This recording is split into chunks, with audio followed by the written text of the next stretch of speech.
For many years, I've been quiet about my non-belief in Islam. I was concerned about the social repercussions for my family and the Ahmadiyya Muslim community.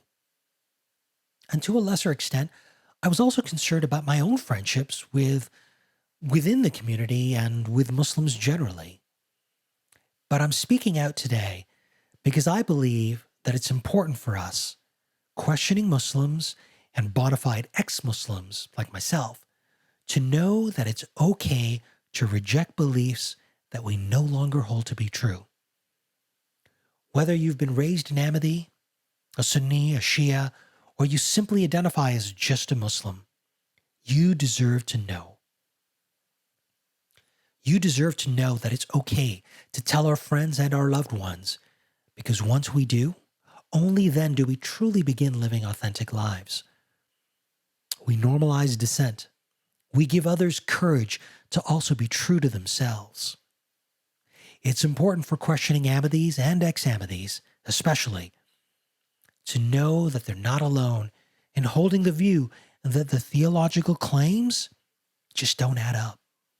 Historically, most ex-Ahmadis have not spoken up about leaving the faith unless they've also converted to Orthodox Islam.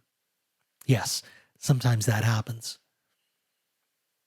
This has left a vacuum for those who both question Ahmadiyyat specifically and Islam generally.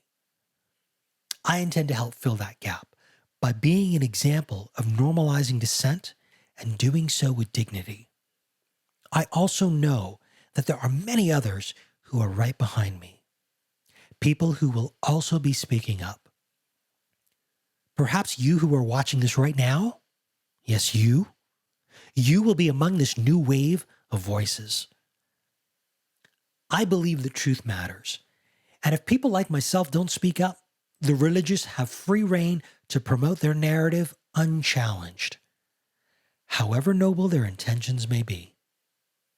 You see, in some denominations of Islam, such as the one I was born into, and which only represents 1% of the Muslim population worldwide, the leadership has promoted some very positive and peaceful messaging in several areas that Orthodox Islam is rightly criticized for.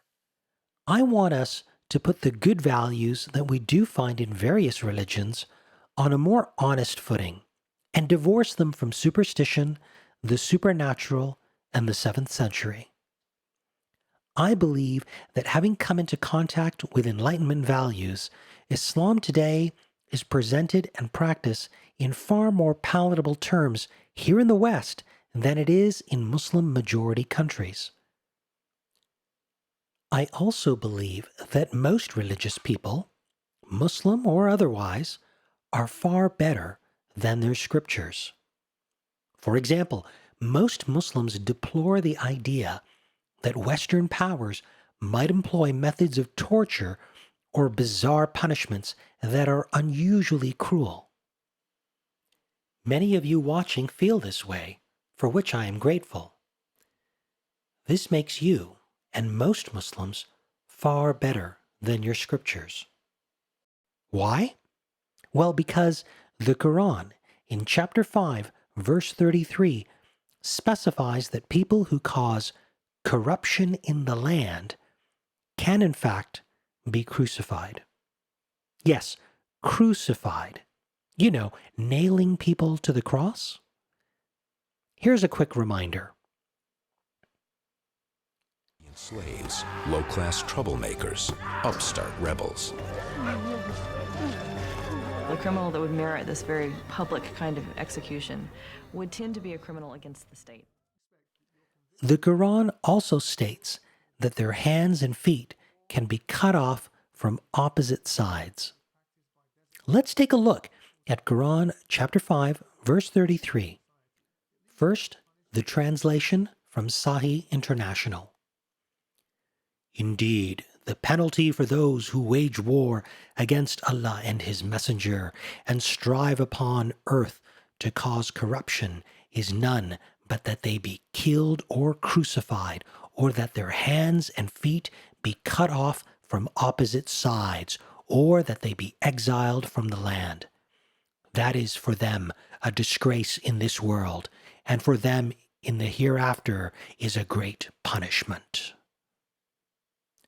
For any Ahmadi Muslims concerned about the translation, let's look at the translation authorized by the Ahmadiyya Muslim Community.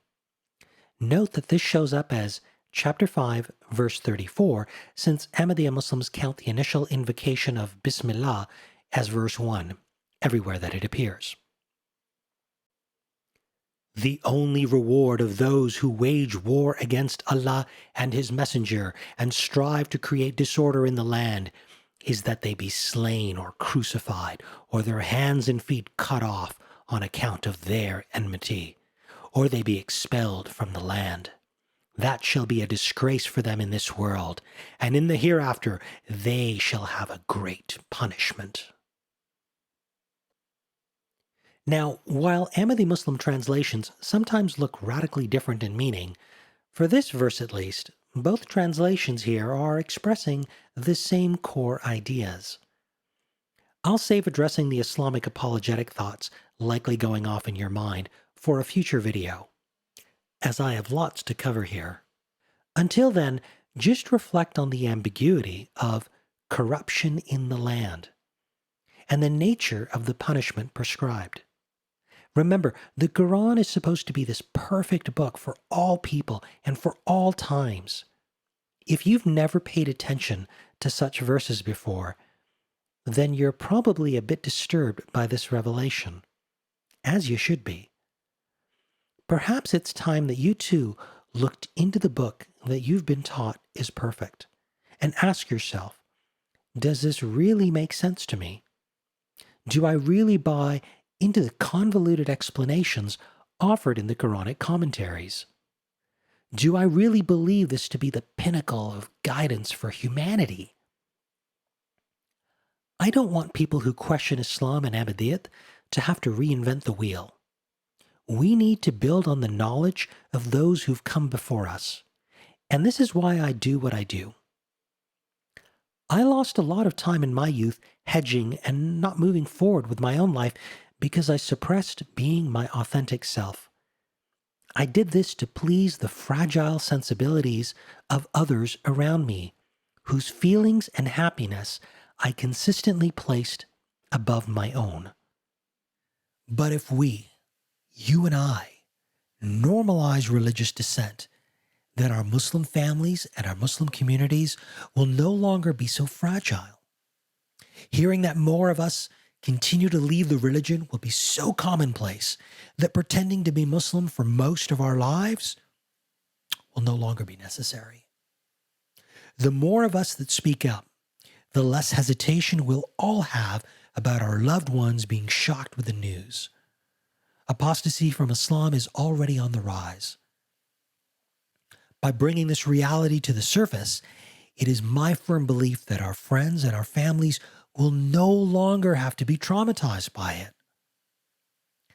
For my religiously inclined Muslim friends, creating an environment of live and let live with ex-Muslims would help Islam project confidence and a spirit of tolerance. It would even help to generate better apologetics for Islam. We should all embrace this openness and acceptance, especially if we're confident in our positions. Personally, I believe that apostasy from Islam is going to be the new normal. One day, it will no longer break up families. One day, it will no longer give grandmothers anxiety attacks. This process of awakening and of normalizing dissent is already underway. And I'm going to do my part so that all of us can live more authentic lives.